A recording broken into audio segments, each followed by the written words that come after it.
ઉભા કરીને તમારી સામે આવશે. નવા રૂડા અવસરો. તમે વિચાર્યું નહીં, ઓહો આટલો અવસર મને મળે છે, આટલો લાભ મને મળે છે, કારણ કે જન્મમાં તું ઘણું બધું કરીને આવ્યો છે. મને આવા માતા પિતા મળ્યા, મને આવું ઘર મળ્યું, મને આવી અનુકૂળતા ભક્તિની મળી. ભાગ્યશાળી છે એ લોકો જેના ઘરમાં ભક્તિ કરવાની બધી અનુકૂળતા છે. ભાગ્યશાળી છે એ લોકો જેને એવા માતા પિતા મળ્યા હતા, સવારે ઉઠો એટલે કહેતા કે બેટા જય શ્રી કૃષ્ણ કર, જ્યાં ઠાકોરજીને દંડવત કરીને આવો, એટલે ઠાકોરજીની પ્રસાદી મિશ્રી લે. નસીબ વાળા છો તમે કે તમને બાળપણથી ઠાકોરજીની પ્રસાદી મિશ્રી ખાઈને મોટા થયા છો. આ સાધારણ વાત નથી, આ તમારા પુણ્યો હતા કે તમને એવા અવસરો મળ્યા છે. એટલે તમે ભાગ્યશાળી છો. તમે એક ભક્ત મા બાપના ઘરે જન્મ લીધો એ બહુ મોટી વાત છે. તો આ ભાગવતજી જેવું દિવ્ય ગ્રંથ શીખવાડે છે મરીને નથી જવું, જીવીને જવું છે. જીવનનો ઓડકાર લઈને જવું છે, જીવનની તૃપ્તિ લઈને જવું છે. અને જીવનની તૃપ્તિ કોઈ પણ લૌકિક પદાર્થથી ક્યારે મળવાની નથી.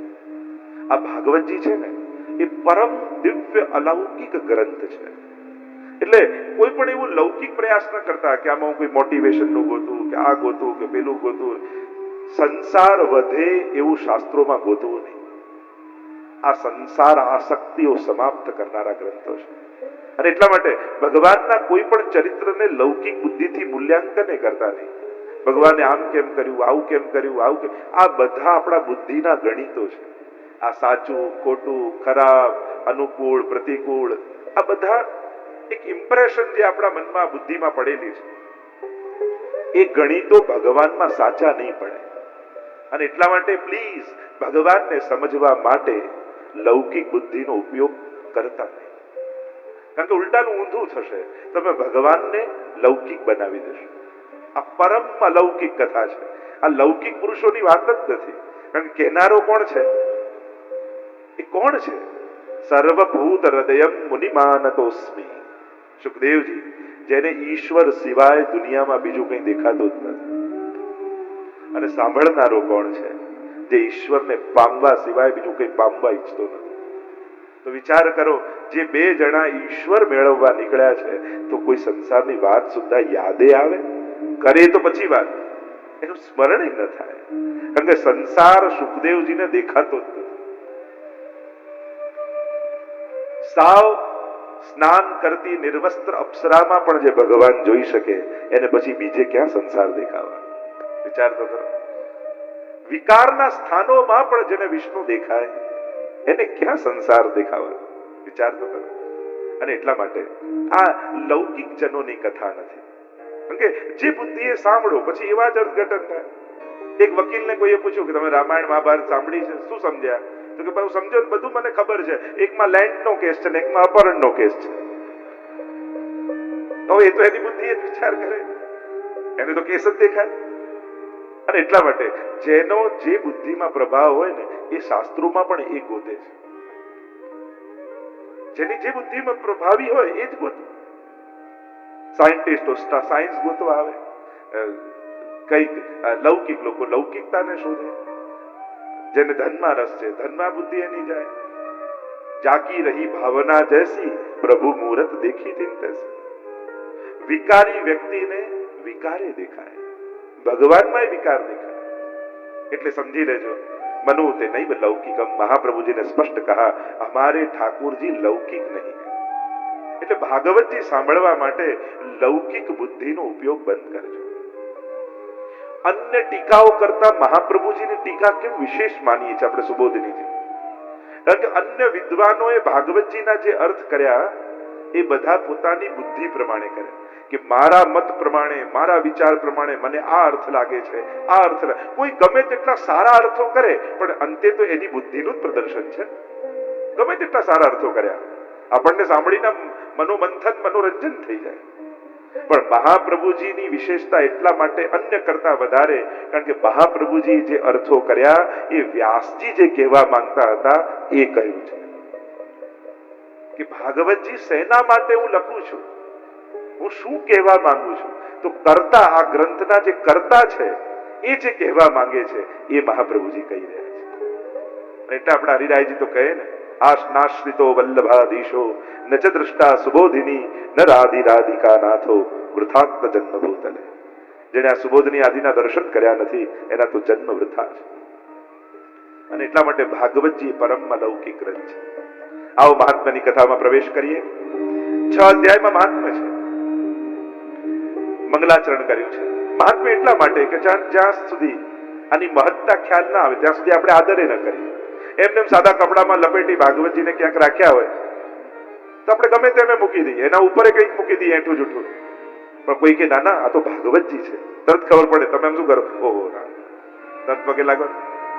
મહાત્મા જ્ઞાન થયું તો આદર જાગે, અને મહાત્મા જ્ઞાન ના હોય તો આદર ન થાય. અને જે શાસ્ત્ર માટે તમને આદર નથી એ શાસ્ત્ર તમારા ઉપર કૃપા કરતું નથી.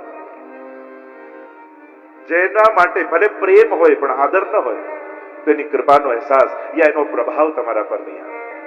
અને એટલા માટે આ ભાગવતજીના મહાત્મ્યનું વર્ણન કર્યું. આइए प्रवेश करते हैं मंगलाचरण. 6 અધ્યાયમાં એટલા માટે મહાત્મ્ય કહ્યું કારણ કે ભગવાનની કથા છે. ભગવાન ધનવાન, ધન જેની પાસે હોય ધનવાન, ભગ જેની પાસે હોય ભગવાન. ભગવાન કોને, ભગ કોને કહેવાય? તો કે ઐશ્વર્ય, વીર્ય, યશ, શ્રી, જ્ઞાન અને વૈરાગ્ય. આ 6 ગુણને કહેવાય ભગ. અને આ ભગને જે ધારણ કરે એ ભગવાન. એટલે ભગવાનના 6 ગુણ ઐશ્વર્ય, ઈશ શાસને મતે આ સમગ્ર જગતનું શાસન ભગવાન કરી રહ્યા છે. વીર્ય, વિશ્વમાં સૌથી બળવાન કોઈ હોય કેવલ ભ્રુકુટી ઊંચી કરે અને ત્રિલોકના લય કરી દે એવો બળવાન ભગવાન છે. યશ, એનું યશ સર્વત્ર વ્યાપ્ત છે 14 લોકમાં. શ્રી, લક્ષ્મીજી તો ચરણની સેવા કરે છે. જ્ઞાન, ભગવાન સર્વજ્ઞ છે.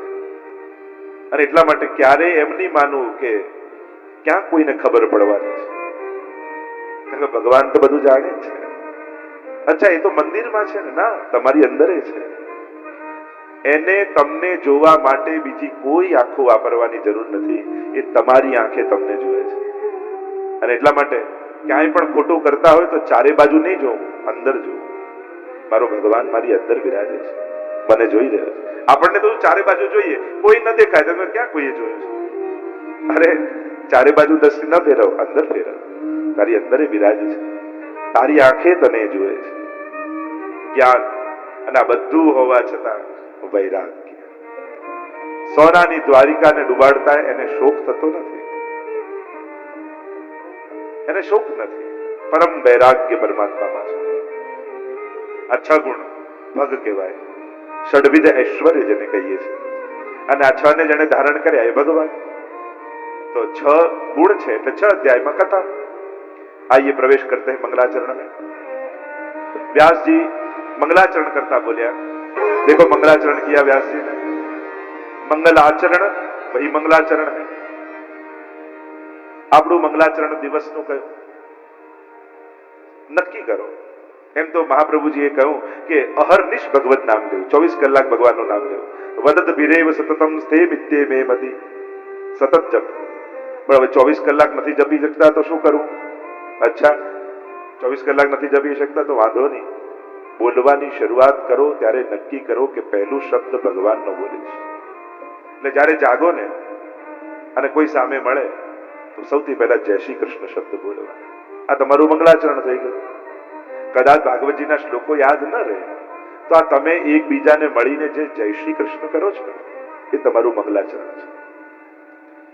વૈષ્ણવ મળે ત્યારે કરો છો. અચ્છા, તો ઘરના લોકોને પણ વૈષ્ણવ માનો તો શું ખોટું છે? ઘરના 5 લોકો પણ વૈષ્ણવ છે.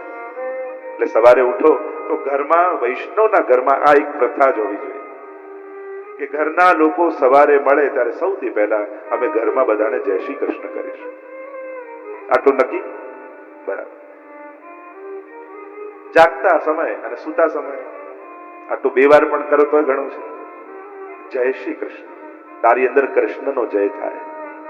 કારણ કે તું જીતીશ તો ભગવાનને હરાવીશ, અને ભગવાન હારશે તો અકલ્યાણ જ થવાનું.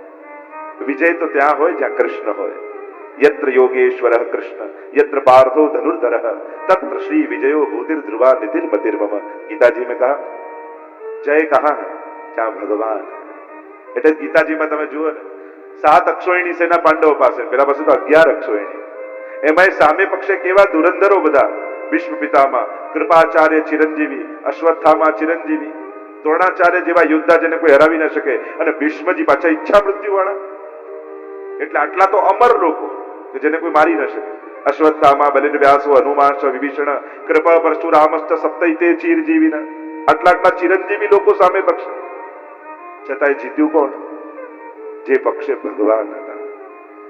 ટોળું કે સંખ્યા કે આંકડાઓ જોઈને એમ નહીં માની લેવું કે આ જીતી ગયા. જીતે છે જેના ઘરમાં ઠાકોરજી બિરાજતા હોય છે. એટલે તમે જીવન જીતીને ગયા. પેલો કદાચ સંસાર જીતીને ભલે ગયો હોય કે 100 માણસને કામે રાખી શકે, 1000 માણસને પોતાના અંડરમાં રાખી શકે, કદાચ બેંક બેલેન્સની માત્રા વધારી શકે, એ સંસાર જીતીને ગયો. પણ જે સેવામય જીવીને ગયો એ જીવન જીતીને ગયો છે. વૈષ્ણવ જન કી ઝોપડી ભલી और देव को गाम, अरे आग लगोवा मेंढ में जहां न वल्लभ नाम. અને એટલા માટે જીવન જીતવાનું ભૂલી ન જતા, લોકોને જીતવા. અને એટલા માટે વિજય ત્યાં છે જ્યાં ભગવાન છે. અહીંયા મંગલાચરણ કર્યું. પ્રભુની કૃતિ, આકૃતિ અને પ્રકૃતિ ત્રણેયનો પરિચય કરાવ્યો.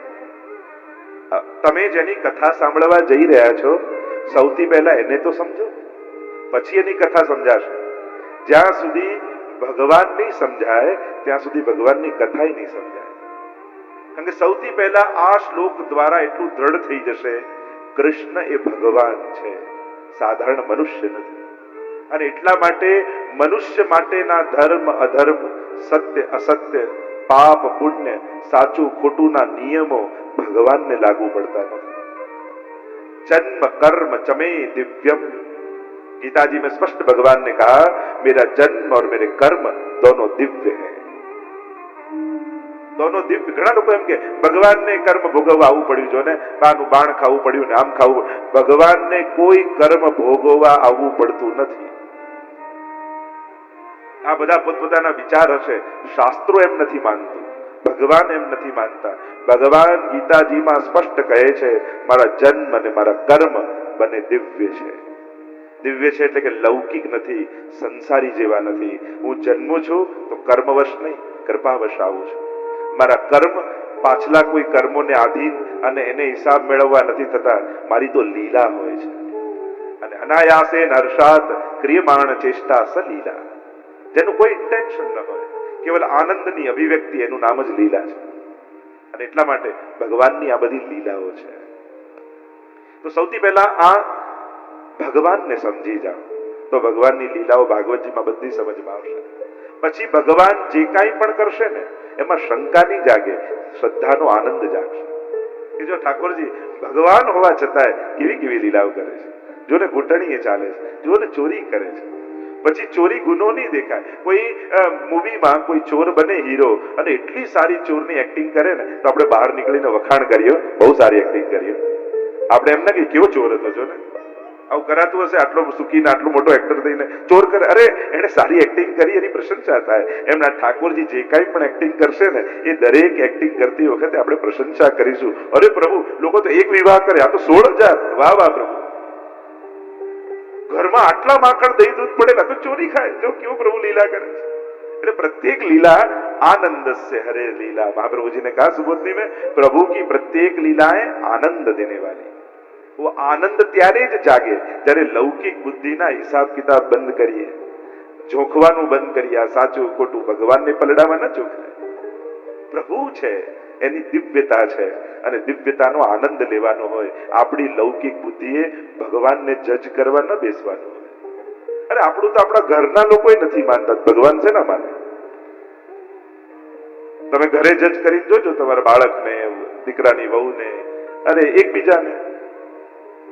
ઘણા લોકો કે અમને જ આવા કેમ મળ્યા, કે તારા સિવાય કોઈ સાચવે એમ નહોતું એટલે ભગવાને તને આપ્યા, બીજું તો શું સાહેબ, બીજું તો શું કહી શકીએ. ઘણા નિશાસર અમને જ આવા આપ્યા. પ્રભુને થાય કે આના જ કંટ્રોલમાં રહે એવો છે, આને જ આપો, બીજું તો શું કરી શકીએ. અને એટલા માટે પ્રભુને આપણી નાનકડી બુદ્ધિથી જજ કરવાનો પ્રયાસ નહીં કરવો. કોઈ માછલી એમ કે હું દરિયો કેટલો મોટો માપીને જોઉં, એના જન્મો નીકળી જાય, એ ક્યાં માપવાની. તેમ ભગવાન દરિયા જેવા છે ને, આપણી બુદ્ધિ માછલી જેવી છે. પાણીમાં રહેલી માછલી એમ કે અમે તો સમુદ્ર વિશે બહુ સાંભળ્યું છે, ક્યાં હશે આ સમુદ્ર? અરે તું સમુદ્રની અંદર જ છું. આપણી બુદ્ધિ એવી જ છે. બુદ્ધિ પ્રેરક કૃષ્ણસ્ય, ચલાવનારો એ છે. અને આપણે કહ્યું કે મારી બુદ્ધિથી એને સમજી જાઓ, એને તો આનંદ મળે. અને એટલા માટે પરમાત્માની કૃતિ, આકૃતિ અને પ્રકૃતિ ત્રણેયનો પરિચય કરાવ્યો. अच्छा तो प्रभु कैसे हैं? प्राकृतः सकला देवा गणितानंदकम बृहत् पूर्णानंदो हरिस्तस्मात् कृष्ण एव गतिर्मम. એમ તો સચ્ચિદાનંદ અક્ષર બ્રહ્મની વાત અને શ્રી કૃષ્ણાય એ પૂર્ણ પુરુષોત્તમ સચ્ચિદાનંદ રૂપાય. મહાપ્રભુજી તો ઠાકોરજીનો પરિચય આપતા જ કહ્યું હતું, प्राकृतः सकला देवा. देव है वो प्राकृत है. प्राकृत નો અર્થ તમે જેટલું કરો એટલું આપે. ગણિત વાળા છે, જેટલું ગણતરીમાં થાય, જેટલા જપ કર્યા, જેટલા યજ્ઞ કર્યા એ પ્રમાણે તમને ફળ, એનાથી વધારે ના આપે. એટલે પ્રાકૃત. ગણિતાનંદકમ બૃહત.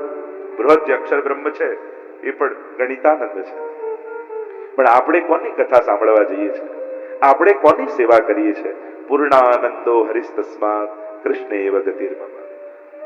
એ પૂર્ણાનંદ પરમાત્મા શ્રી કૃષ્ણની એતે ચાંસ કલા પુંસ કૃષ્ણસ્તુ ભગવાન સ્વયં.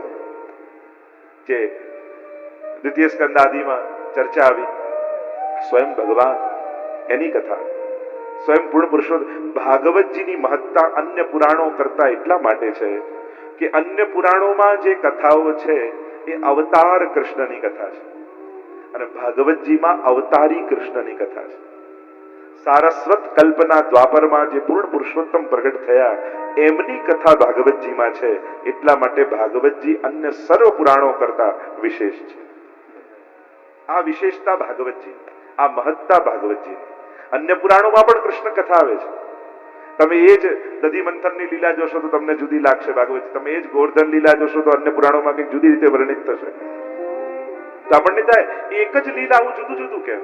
મહાપ્રભુજી કહે એને કલ્પ ભેદથી જાણવા. દરેક કલ્પ, આખી જે હિન્દુ સંસ્કૃતિ પ્રમાણે સમયની ગણતરી છે. આગળ મન્વંતર લીલા આવશે અષ્ટમ સ્કંદમાં, ત્યાં આખું એક પલકથી લઈને એક નિમિષથી લઈને છે કલ્પ સુધીના સમયની ચર્ચા છે. તો દરેક કલ્પના દ્વાપરમાં ભગવાનનો અવતાર થાય છે. પણ દરેક કલ્પના દ્વાપરમાં પ્રગટેલા કૃષ્ણ એ પૂર્ણ પુરુષોત્તમ નથી હોતા. સારસ્વત કલ્પના દ્વાપરમાં જે પ્રગટ થયા એ ભગવાન પોતે પધાર્યા અને એમની કથા ભાગવતજીમાં છે.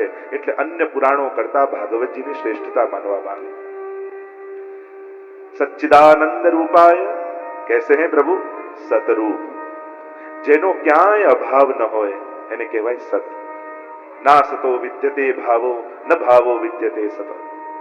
પ્રભુનો ક્યાંય અભાવ નથી. એટલે આ વિશ્વના કોઈ કણમાં ભગવાનની બહાર નથી. એટલે પેલા અકબર બિરબલને પૂછ્યું ને કે એવું કયું કામ કે જે રાજા કરી શકે પણ ભગવાન ન કરી શકે? ત્યારે બિરબલે જવાબ આપતા એટલું જ કહેલું, હા એક કામ છે, તમે મહારાજ દેશ નિકાલો કોઈને આપી શકો પણ આ કામ ભગવાન ન કરી શકે. કારણ કે ભગવાનની સત્તાની બહાર કઈ છે જ નહીં, બધે જ એની સત્તા છે. તો આમ સતતત્વ જે સર્વત્ર પરમાત્મા છે, ચિદ તત્વ ચિતિ જ્ઞાને પ્રભુ સર્વજ્ઞ છે. સર્વ જ્ઞાન આપના હૃદયમાં છે. કોઈ ગમે તેટલો ભણેલો માણસ હોય પણ સાબિત તો એ જ કે આ આટલું ભણ્યો છે પણ દરેક વિષયનું જ્ઞાન ન હોય. પ્રભુ સર્વજ્ઞ છે. અને ત્રીજું પરમાત્મામાં તત્વ છે આનંદ, સુખ અને આનંદ. સુખ મેળવવાનું હોય, આનંદ માણસ લઈને પ્રગટ થાય છે. લઈને મળે સુખ, આપીને મળે આનંદ. ક્યાંક જમીને આવો તો તમને સુખ થાય, ભૂખ્યાને જમાડીને આવો તો તમને આનંદ થાય. કેવા ફિલિંગ્સ જુદા હોય છે. આ આનંદ રૂપ પરમાત્મા છે. આનંદ સહરે લીલા આનંદ માત્ર કરપાદ મુખોદરાદી. વેદમાં એટલે જ પરમાત્માની વ્યાખ્યા કરતા કહ્યું બ્રહ્મ કેવો છે તો કે આનંદ માત્ર કરપાદ મુખ ઉદરાદી. જે સર્વાંગ આનંદમય છે એ જ પરમાત્મા છે. એટલે તો નંદ મહોત્સવમાં આપણે કહીએ નંદ ઘેર આનંદ ભયો. કારણ વેદમાં પરમાત્માને આનંદ કયો છે અને એટલા માટે નંદ ઘેર આનંદ ભયો એમ કહીએ. પણ એ આનંદ કયા નામથી પ્રગટ થયો તો કે જય કનૈયાલાલ, કૃષ્ણ સ્વરૂપ. પણ પ્રગટ થયો છે એ વેદનો પૂર્ણ પુરુષોત્તમ, અને એટલા માટે એ આનંદ રૂપ પરમાત્મા છે. આનંદ પ્રગટાવવાનો છે, મેળવવાનો નથી. હૃદયમાં આનંદ છે જ, અને બે પ્રકારનો આનંદ, એક સંયોગનો આનંદ, બીજું તાપ ક્લેશનો આનંદ. બ્રહ્મ સંબંધમાં આપણે બોલીએ છીએ તાપ ક્લેશનો આનંદ જેને તિરોધાન થયો છે, એ વિસ્મૃતિ થઈ છે, બસ એની સ્મૃતિ કરવાની છે. તો આનંદ રૂપ પરમાત્મા છે. સચ્ચિદાનંદ રૂપાય વિશ્વોત્પત્યાદિ હેતવે. તો એ કરે છે શું? તો કે એ જે કરે છે ને એવું તો કોઈ ન કરી શકે. શું કરે છે? વિશ્વની ઉત્પત્તિ કરે છે, સ્થિતિ કરે છે અને લય કરે છે આનંદ રૂપ જ. ઉત્પત્તિ કરવામાં બી આનંદ, પાલન કરવામાં પણ આનંદ અને લય કરવામાં પણ આનંદ. જેમ નાના બાળકો સમુદ્ર કિનારે રેતીના ઘર બનાવતા હોય ત્યારે આનંદમાં, રમતા હોય ત્યારે આનંદમાં, અને ઘરે જવાનો સમય થાય ત્યારે કૂદકા મારી મારીને તોડતા હોય ત્યારે આનંદમાં. એને ખેદ ન હોય, એને તો દરેકમાં સર્જનમાંય આનંદ, પાલનમાંય આનંદ અને વિસર્જનમાંય આનંદ. કારણ કે આનંદ રૂપ પરમાત્મા છે. તો આ સમગ્ર જગત, દરેક નાનકડી ટાંકણી જોઈને તમે એમ માનો કે એમને બની ગઈ. તમે સ્વીકારવા તૈયાર થાઓ. કોઈ ગમે તેટલા લોજિક આપે, અરે ના ના બને, કોઈ બનાવ્યા વગર થોડી બને. તો એક ટાંકણી માટે તમે તૈયાર નથી થતા માનવા કે એમને બની ગઈ, તો આખું બ્રહ્માંડ જોઈએ